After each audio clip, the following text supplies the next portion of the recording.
বলিউডের জনপ্রিয় এবং সফল অভিনেত্রী আলিয়া ভাট আবারও তার উদারতার পরিচয় দিলেন। সম্প্রতি জানা গেছে, আলিয়া তার দীর্ঘদিনের গাড়ি চালক এবং একজন গৃহকর্মীকে 50 লাখ রুপি মূল্যের দুটি বাড়ি উপহার দিয়েছেন। এই ঘটনা আলিয়ার মানবিকতা এবং সাফল্যের পাশাপাশি যারা তার পাশে ছিলেন তাদের প্রতি কৃতজ্ঞতার এক উজ্জ্বল দৃষ্টান্ত স্থাপন করেছে।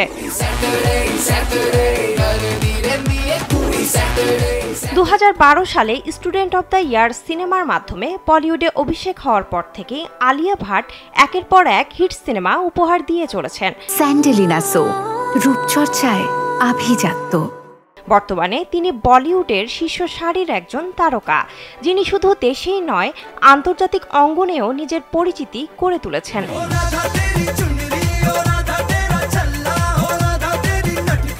একাধিক নামি দামি ব্র্যান্ডের শুভেচ্ছা দূত হিসেবেও তিনি কাজ করছেন। এত সাফল্যের মাঝেও আলিয়া ভাট তার প্রথম দিনগুলো থেকে পাশে থাকা মানুষদের ভুলে যাননি, যা তার এই মহৎ উদ্যোগের মাধ্যমে প্রমাণিত হলো।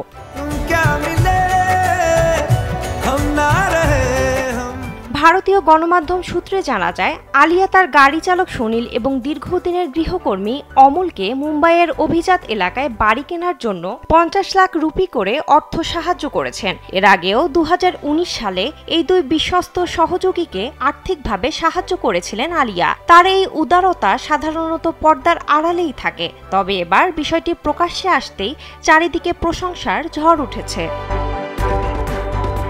জানা যায়, আলিয়া ভাট বর্তমানে কাপুর পরিবারের সবচেয়ে ধনী সদস্য। তার মোট সম্পত্তির পরিমাণ প্রায় 550 কোটি ভারতীয় রুপি। এই তালিকায় কারিনা কাপুর 485 কোটি রুপি নিয়ে দ্বিতীয় স্থানে এবং রণবীর কাপুর 345 কোটি রুপি নিয়ে তৃতীয় স্থানে রয়েছেন। এছাড়াও বলিউডের সবচেয়ে দামি নায়িকাদের তালিকায় আলিয়া বর্তমানে তৃতীয় স্থানে রয়েছেন। প্রিয়াঙ্কা চোপড়া এবং দীপিকা পাড়ুকোনের পরেই তার অবস্থান। বিনোদন ডেস্ক, কালবেলা।